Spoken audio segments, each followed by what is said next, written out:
My coworker is suing me for $5 million because she claims she's pregnant with my husband's child. There's just one tiny problem. My husband has been dead for 5 years, or at least that's what I thought. It all started when I pulled into the office parking lot in a luxury car.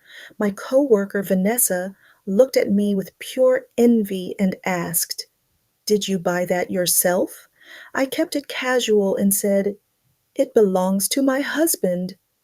I was just trying to keep a low profile, following my father's advice. 3 months later, I'm in a courtroom.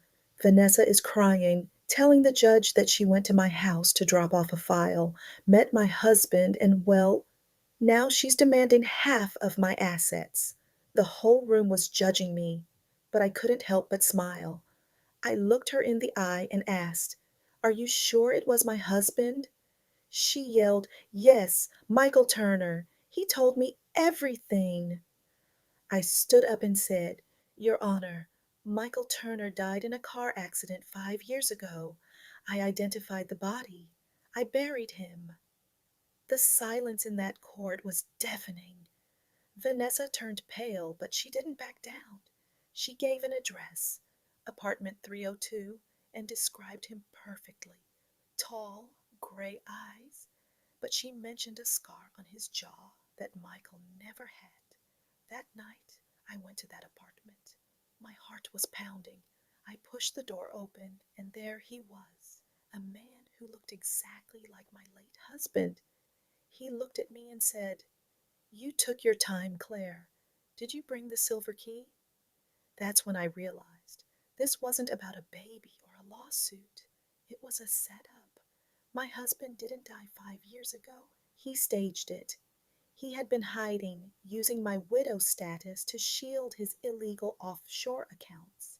He used Vanessa to sue me, knowing it would corner me into going to court. He needed me to bring a specific silver key I'd kept in my safe, a key that authorized the transfer of millions of dollars. He thought I'd be scared enough to just give it to him to make the scandal go away. The next day, Michael actually showed up in court to claim his identity. He whispered to me, "Just use the key, Claire. It's the only way to protect yourself." But I realized I wasn't his partner. I was his contingency plan. So I did use the key, but not to transfer the money to him. I sent every single encrypted file to the FBI. Michael was arrested before he could even leave the building. Vanessa's lawsuit was thrown out. I lost a husband twice, once to a lie and once to the truth.